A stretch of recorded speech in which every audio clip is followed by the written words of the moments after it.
2025 எப்படி இருக்கணும்னு தெரிஞ்சுக்கணுமா? முக்கியமா உங்களோட ராசிக்கால பலன்களை தெரிஞ்சுக்கணும்னு நினைச்சீங்கன்னா வர நவம்பர் 23ஆம் தேதி அன்னைக்கு, அதாவது வர சனிக்கிழமை அன்னைக்கு ஆதன ஆன்மீகம் வழங்கும் பிரபல ஜோதிடர்கள் கலந்து கொள்ற 2025 உடைய கணிப்பு நிகழ்ச்சியில நீங்களும் நேரடியா கலந்துக்கணும்னு நினைச்சீங்கன்னா கீழே வரக்கூடிய நம்பருக்கு கால் பண்ணி உங்களோட வருகை பதிவை பதிவு பண்ணிடுங்க. உலகெங்கிலும் நடக்கும் முக்கிய நிகழ்வுகளை குறுஞ்செய்தி வடிவத்தில் தெரிந்து கொள்ள ஆதன் செயலியை டவுன்லோட் செய்யுங்கள்.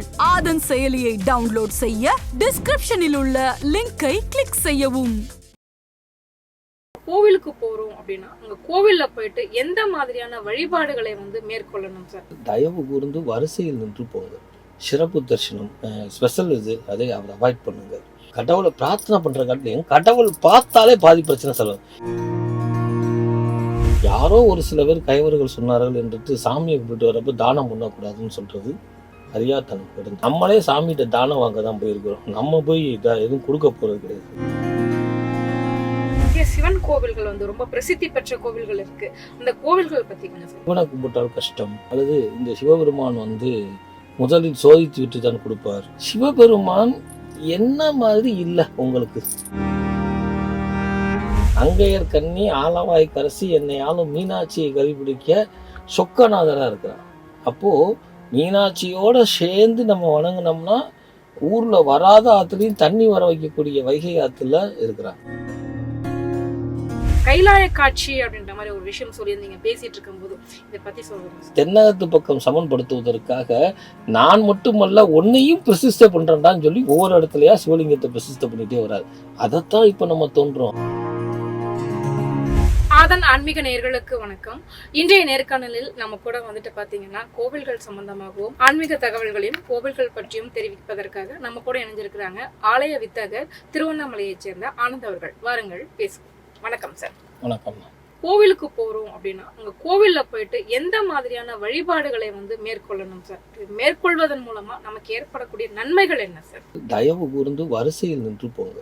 சிறப்பு தரிசனம் ஸ்பெஷல் அதை அவர் அவாய்ட் பண்ணுங்க. ஏன் இப்படி சொல்றேன் அப்படின்னா, இறைவனுடைய சன்னிதானத்துல சிறிது நேரமாவது இருந்தால் தான் இறைவன் பார்ப்பான். நான் மெட்ராஸ்காரன் வந்திருக்கேன், திருவண்ணாமலைக்காரன் வந்திருக்கேன், கற்கண்டாக்காரன் வந்திருக்கேன், சென்னைக்காரன் வந்திருக்கான்னு பார்த்தேன். கடவுள் பார்த்தாலே பாதி பிரச்சனை சால்வ் ஆயிரும்.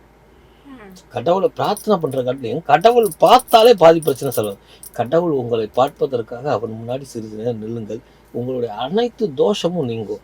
அது மட்டும் அல்லாம ஆலயம் தொழுவது ஷாலவும் நன்றுன்னா, அதாவது சாவுறது முடிக்க நன்று அப்படின்னு ஏன் சொன்னாங்க அப்படின்னா, அன்னைக்கு நீங்க நின்று நீங்க பார்க்கும் பொழுது உங்களுடைய சங்கதிகளுக்கெல்லாம் தோஷம் நிவர்த்தி ஆகலாம். உங்க துருவத்தை ஜேத்த பண்றான் சார், அடங்கவே மாட்டான் அப்படின்னா அவன் கோயிலுக்கு வரானோ இல்லையோ, நீங்க போய் என் பிள்ளை நேரம் என்ன செய்வானோ தெரியாதோ, என் மருமக காப்பி போட்டு வச்சாலே அப்படிங்கிற சிந்திக்கிற காட்டிலையும் என் மருமக, என் மக, என் மனைவி, அல்லது எனக்கு இனிமேல் கல்யாணம் ஆகக்கூடிய பொண்ணு, அல்லது என் காதல், யார் ஒவ்வொருத்தருக்கும் ஒவ்வொரு இருக்கும். அவங்கள நினைத்தாலே கடவுள் உனக்கு இவங்களுக்கெல்லாம் உனக்கு வரம் தரணுமா போ அப்படின்னு வரம் கொடுத்துட்றாங்க.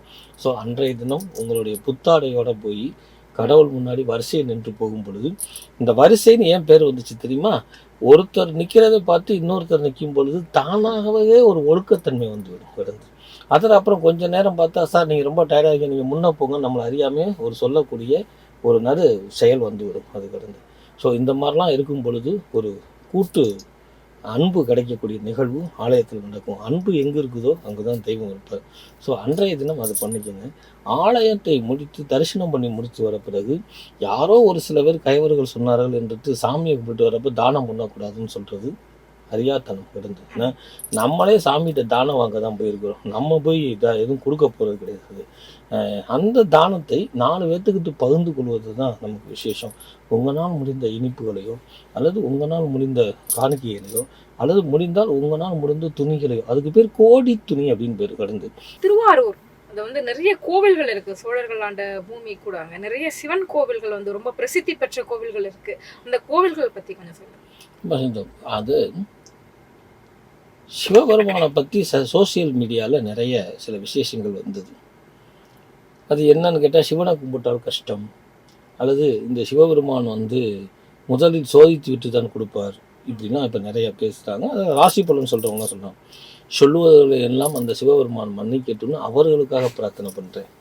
சிவபெருமானை லிங்க ரூபமாக பார்க்குறோம். உருவமும் அருவமும் நான் பிறந்து சிவபெருமான் என்ன மாதிரி இல்லை உங்களுக்கு? அவர் எப்படி கஷ்டத்தை கொடுக்குறவர் இருப்பார்? நம்ம தேவாரம், திருவாசகம், ஆன்மீக புஸ்தகம்லாம் படிக்க வேணாம். ஒரு கோயிலில் உருவத்தை பார்த்தாது நமக்கு தெரியாதா? நான் சொல்கிறேன் உங்களுக்கு. அப்பா எனக்கு சின்ன பிள்ளை, இப்போலாம் நம்ம பர்கர் வாங்கி சாப்பிட்றோம், அப்போலாம் பொழுது போகணும்னா புட்டு சாப்பிடுவோம். அப்பா நான் புட்டு சாப்பிட்றேன்ப்பா, எங்கள் கையில் காட்டுக்கு காசு இல்லைப்பான்னு சொல்லி பாட்டிட்ட பெரம்படிப்பட்டவன் மாணவனாக பிட்டுக்கு அடி வந்த சிவபெருமான் பிட்டுக்கு மண் சுமந்தவனாக இருக்கிறான் இல்லையா? அங்கையர் கண்ணி ஆலவாய் கரசி என்னை ஆளும் மீனாட்சியை கறிபிடிக்க சொக்கநாதராக இருக்கிறான். அப்போது மீனாட்சியோடு சேர்ந்து நம்ம வணங்கினோம்னா ஊரில் வராத ஆற்றுலையும் தண்ணி வர வைக்கக்கூடிய வைகை ஆற்றுல இருக்கிறான். தங்கம், சொக்கம்னா தங்கம். உங்களுக்கு தங்கம் வேணுமா? தங்க விலை கூட்டிகிட்டே இருக்கு, எனக்கு வாங்க முடியல சார் அப்படின்னு சொல்கிறவங்களாம் சொக்கநாதனை போய் வணங்கினா தங்கம் வாங்கிடலாம். 10,000 ரூபா போனால் கூட வாங்கிடலாம். அப்போது வாரி வழங்கக்கூடிய வள்ளலாக இருக்கிறேன் இல்லையா? சார் நான் ஆடிக்கிட்டே இருப்பேன் சார், என் ஆட்டம் குறையாது சார் அப்படிங்கிறவங்களாம் மனைவிக்கு பயப்படணும் இல்லையா? ஆனால் ஆடிக்கொண்டே இருக்கிறவனு கூட உன் ஆட்டம்லாம் ஒரு காலத்தில் ஆனந்தமாக இருந்தால் நன்று, தவறாக இருந்தால் என்னிடம் சரணடைவான்னு சொல்லி தில்லை நடராஜனாக இருக்கிறார் இல்லையா? இதெல்லாம் கூட பார்த்தீங்கன்னா, சார் எனக்கு நான் எல்லா பாவ செயலும் செஞ்சுட்டேன் சார், எனக்கு இப்போ மோட்சம் வேணும். ஒன்றும் இல்லை. மதுரையில் மேலமாசியில் இன்மையிலையும் நன்மை தருவாராக இருக்கக்கூடிய முழு ரூபத்தோட காட்சி கொடுக்குறாங்க. காசி விஸ்வநாதா இருக்கிறாங்க இல்லையா? இப்படி சொல்லிக்கொண்டே போகலாம். ஆனால் இந்த அறியாத பேதைகள் என்ன சொல்கிறாங்கன்னா சிவபெருமான உணவு. அதனால தான் சொன்னாங்க அப்பனாய் தோழனாய் ஒரு பிரசவங்க. அந்த பிரசவம் ஒரு மறு ஜென்மத்தை, ஒரு மரணத்தினுடைய வாயிலே கடந்து வருவது. ஆண்கள் மரணத்தை மிதித்து வருவது, பெண்கள் மரணத்தை கடந்து வராங்க. அந்த பிரசவம் சரியா இருக்கணும்னு வேண உடனே தாயும் மாணவனா இருந்து அந்த பிரசவத்தை பார்க்குறான். மருத்துவச்சின்னு பேர் அந்த காலத்துல கடந்து. எதுல சிவபெருமான் இல்லை? அவன் கஷ்டம் கொடுக்குறதா இருந்தால் எதுக்கு இவ்வளோ அவதாரம் இருக்கணும்? சுடுகாட்டில் சுடலை மாடனாக இருந்தான் அப்படின்னு அர்த்தம்னா, காசியில போய் ஒருத்தன் இறந்துட்டான் அப்படின்னா தன் படைத்த உருளாகப்பட்டது கீழே சாய போகிறதே, அந்த உயிர் போக போதே மடியில் எடுத்து வைக்கக்கூடிய என் அப்பன் சிவபெருமானை பார்த்து இவனை கும்பிட்டால் கஷ்டம் என்று சொல்வது என்ன விதத்தில் நியாயம்? இப்போ நீங்கள் கேட்ட கேள்விக்கு ஏன் இவ்வளோ விளக்கம் சொல்கிறேன் அப்படின்னா, இதில் ஒரு வகை நடனம் ஆபா நடனம் அப்படின்னு பேர். இந்த ஆபா நடனம் அப்படின்னா நல்லா இப்படி சாஞ்சு சாஞ்சு வர்றது. இந்த சின்ன பிள்ளைலாம் சாஞ்சு சாஞ்சு வருதும்ல, டொண்டாய் யானைன்னு சொல்லுவாங்க கடந்து, ரொம்ப அப்படி சாயும் கீழே வந்துடாதா அப்படின்னு சொல்லுவாங்க கடந்து. அந்த மாதிரி ஒரே ஒரு நடனம் ஆடக்கூடிய அரசர் யார் அப்படின்னா இந்த திருவாரூரில் இருக்கக்கூடிய தியாகராசர்னு சொல்லக்கூடியவர். அவர் பார்த்தீங்கன்னா அரசர், ஊருக்கெல்லாம் மன்னனாக இருக்கிறார். எப்போ ஒருத்தனுக்கு கஷ்டம் வருதோ அப்போ நேர மந்திரி, சபை, ராணி இப்படி போகிற காட்டிலையும் அரசர்கிட்ட போய் முறையிடும் பொழுது இந்த குடியை வழி நடத்தி போகக்கூடிய கடமை மன்னனுக்கு உண்டு. அதனால தான் அவனுக்கு முடிசூடா மன்னன் அல்லது முடிசூடி கொண்டக்கூடிய மன்னனை கேளுன்னு சொல்லக்கூடிய பழமொழி. அப்போது திருவாரூரில் இருக்கக்கூடிய தியாகராஜரை போய் பார்த்தோம் அப்படின்னா அந்த நாட்டில் இருக்கக்கூடிய பிரச்சனை, நாடுங்கிறது ஊர், சரி நம்மளுடைய உடம்பு ஊர், நமக்கு என்ன பிரச்சனை வந்துடும்? பெரும்பாலும் உடல்நிலையில் பிரச்சனை வருதுங்க. ப்ரெஷர் வருது, பிபி வருது, அல்லது இப்போ நான்லாம் பொண்டாட்டிட்டு அடி வாங்கிட்டே இருக்கிறேன், பிரச்சனை இப்போ ஐயோ அடி இல்லைன்னு, இப்படி ஒவ்வொருத்தனுக்கும் ஒவ்வொரு பிரச்சனை. இந்த பிரச்சனையெல்லாம் முறையிடுறது எங்கே? சொல்லி அழுவதற்கு இல்லை, சொல்ல முடியவில்லை, சொன்னால் சங்கடம். போய் திருவாரூர் தியாகராஜரை பார்த்தோன்னே நிவர்த்தி பண்ணக்கூடிய அற்புதமான ஸ்தலம் தியாகராஜன். ஆரூரா தியாகேசா அப்படின்னாங்க. ஆரூரானா எனக்கு சொல்லவே ஆரூடம்னு சொல்கிறோம் ஜோதிடத்தை இல்லையா? அந்த ஜோதிடத்தில் கணிக்க முடியாதெல்லாம் அந்த அவனை போய் பார்த்தோன்னே உனக்கு இந்த பிரச்சனை இருக்குதா, நீ இப்படி செய்தியா, நீ ஒழுங்காக காசு கொடுக்காதனால தாண்டா அவன் முன்னாடி அடிக்கிறா, நீ ஒழுங்காக காசை செலவு பண்ணாதனால அவன் பிள்ளை ஒன்று மதிக்க மாட்டேங்குது போ அப்படின்னு அந்த தன்மையை புத்தியில் தெளிவாக கொடுக்கக்கூடிய ஆரூரா அப்படின்னு அவனுக்கு பேர். அதான் திருவாரூர்னு பேர். அதே போல் அங்கே இருக்கக்கூடிய தேர், அசைந்து ஆடி வரும் தேர் அப்படின்னு பேர். உலகத்திலே திருவாரூர் தேர் அப்படின்னு சொல்லுவாங்க கடந்து. அது என்ன அர்த்தம் அப்படின்னா, வாழ்க்கையில் எவ்வளோ பெரிய கடினமான செயலாக இருந்தாலும், எவ்வளோ பெரிய மலையாக இருந்தாலும் என் ஆரூரா தியாகேஸ்வரை வணங்கினால் படிப்படியாக நகர்ந்து முன்னேறி விடலாங்கிறதுக்காக இன்னும் அந்த நிகழ்வை நடத்தி கொண்டிருக்கக்கூடிய ஒரு அற்புதமான ஸ்தலம். ஸோ திருவாரூர் அப்படிங்கிறது பொதுவாக திரு அப்படிங்கிற அடைமொழியிலே லட்சுமி கடாச்சகம் உண்டு அப்படின்னு நம்ம அறிஞ்சிருப்போம். திருவாரூரை பற்றி நிறையா சோழர்கள் வழிபட்டாங்க. அந்த கோயிலில் எண்ணற்ற விஷயங்கள் இருக்குது அப்படின்னாலும் அரசனை போய் பாரு. இன்றைக்கி நம்ம சீஃப் மினிஸ்டர், பிரைம் மினிஸ்டரை பார்த்தா தான் வேலைக்கு ஆகும். இல்லைன்னா அப்ளிகேஷன் இப்போ நம்ம ஊரில் ஒரு கரண்ட் வேணுன்னா கூட கலெக்டர்கிட்ட போய் மனு கொடுத்தா தான் நடக்கும். அது இதெல்லாம் செய்யக்கூடிய நமக்கு ஏற்படக்கூடிய கஷ்டத்தை ஏன் தியாகராஜர்கிட்ட போய் பார்க்குறது இல்லை? மன்னனை பாருங்கள், மகத்தான வாழ்க்கை உண்டு. மன்னனை பாருங்கள், மற்றற்ற மகிழ்ச்சி உண்டு. ஆரூரனை பாருங்கள், உங்களுடைய வாழ்க்கையில் ஆரூரமாக மாறக்கூடிய, ஆரூரம்னா உங்கள் வாழ்க்கையில் நடக்காத சம்பவமும் நடக்கக்கூடிய வாழ்க்கை உண்டு. ஸோ ஆரூரா தாகேசாங்கிறது அவனுடைய தியாக மனப்பான்மையை குறிக்கிறான். ஆரூரா அப்படின்னு சொல்கிறப்ப என்னுடைய கஷ்டம் அவனுக்கு தெரிஞ்சிருது. உடனே அவன் தியாக மனப்பான்மையோட நமக்கு எல்லாம் கொடுக்குறான். அதனால தான் ஆரூரா நீ தாகேசான்னு அவனுக்கு பேர் இருக்கிறது. இவ்வளோ சிறப்பு திருவாரூர். இந்த ஆபா நடனம் அப்படிங்கிறது என்னன்னா, மனிதன் இருக்கும் பொழுதோ இல்லாத போது மட்டும் ஆடுவதில்லை, தன் கோபம் கொள்ளும் பொழுது நிலையற்ற தன்மை அடைகிறான் மனிதன். அந்த மாதிரி நீ தலைக்கு மீறி ஆடும் பொழுது உன்னுடைய வாழ்க்கை சரிவை சந்தித்து விடும், அழிவை சந்தித்து விடும், அடங்காத்தனத்தை கொடுத்து விடும். ஆடாதே அப்படிங்கிறத உணர்த்துவதற்காக தான் அவன் ஆடி காமிக்கிறான். இந்த மாதிரிலாம் ஆடி, இந்த மாதிரிலாம் இருக்காத என்னை சரணாடின்னு சொல்லக்கூடிய நிகழ்வு இன்னும் இந்த விசேஷமானது. இந்த நிகழ்வில் இந்த நடனத்தை நடத்தக்கூடியதற்குனே ஒரு மக்கள் இருக்கிறாங்க. அவங்க தான் இதை பரம்பரையாக அது பண்ணிக்கிட்டு இருக்கிறாங்க. கடந்து இவ்வளோ சிறப்பு பெற்றது மனிதனுடைய ஆட்டம் கூடாது அப்படிங்கிறதுக்கு எப்படி சிதம்பரம் நடராஜர் ஆனந்த தாண்டவமாக இருக்கிறாரோ, மனிதனுடைய நிகழ்கால வாழ்க்கையில் ஆணவம், அகம்பாவம், மாயை தீர்க்கக்கூடிய அரசன் தியாகராஜர் அப்படிங்கிறது தான். இப்பவும் பார்த்தீங்க அப்படின்னா நிறைய சோஷியல் மீடியாவில் நம்ம பார்க்கும்போது பூமிக்கடியிலேருந்து நிறைய சிவலிங்கங்கள் எடுத்துக்கிட்டே இருக்கிறாங்க, நிறைய பார்த்துக்கிட்டே இருக்கிறோம். ரொம்ப அற்புதமாக இருக்குது. 1000 வருஷம் பழமையானது, 2000 வருஷம் பழமையானது. இப்போ பூமிக்கடியில் எவ்வளவு லிங்கங்கள் இன்னும் இருக்கு, எடுக்க எடுக்க வந்துக்கிட்டே இருக்கு. அப்படின்னும் போது இந்த கைலாய காட்சி அப்படின்ற மாதிரி ஒரு விஷயம் சொல்லியிருந்தீங்க பேசிட்டு இருக்கும்போது, இதை பற்றி சொல்லுங்க சார். ரொம்ப சிறப்பான ஒரு செய்தி.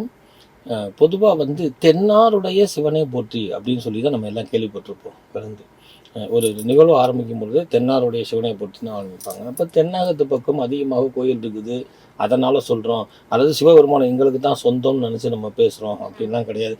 நீங்கள் கைலாயம் பண்ணாலும் அங்கேயும் தென்னாருடைய சிவனைன்னு சொல்லி தான் ஆரம்பிப்பாங்க. திருக்கைலாயம் பண்ணிங்கன்னா கூட அங்கேயும் இதை சொல்லி தான் ஆரம்பிப்பாங்க. இதற்கு என்ன அர்த்தம், இது ஏன் இப்படி நடைமுறைக்கு வந்துச்சு அப்படின்னா, கைலாயத்தில் சிவபெருமானுடைய திருமண காட்சியை பார்க்கறதுக்காக மக்கள் பிரார்த்தனைகள் எல்லாரும் பிரார்த்திக்கிறாங்க. இங்கே திருக்கைலாயம் பனி ரூபமாக இருக்கிறாரு, அவரை போய் பார்க்க எல்லாம் கேட்குறாங்க. அப்போது என்ன செய்கிறாங்க அப்படின்னு உடனே பார்த்தீங்கன்னா, மக்கள் எல்லாம் சிவபெருமானுடைய திருக்கைலாய காட்சியை பார்க்கறதுக்காக வடக்கு நோக்கி போயிடுறாங்க.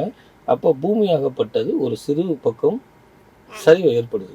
இப்போ சிவபெருமானை கூப்பிட்டு அகத்தியரை கூப்பிட்டு நீ தென்னகத்து பக்கம் போப்பா அப்படிங்கிறாங்க. அகத்தியர் நடக்க நடக்க நடக்க அதை சம்மதமாகிறது. நீ முடிவாக தென்னகத்து பக்கம் போய் நில்லு அப்படின்னு சொல்லிடுறாரு. கடந்து அகத்தியர் உடனே சிவபெருமானுடைய பேச்சை தட்ட முடியாமல் அங்கேருந்து ஒவ்வொரு இடமாக நடந்து கொண்டே வருகிறார். ரொம்ப உன்னிப்பாக கவனிக்க வேண்டிய விஷயம். நடந்து கொண்டே வருகிறார்.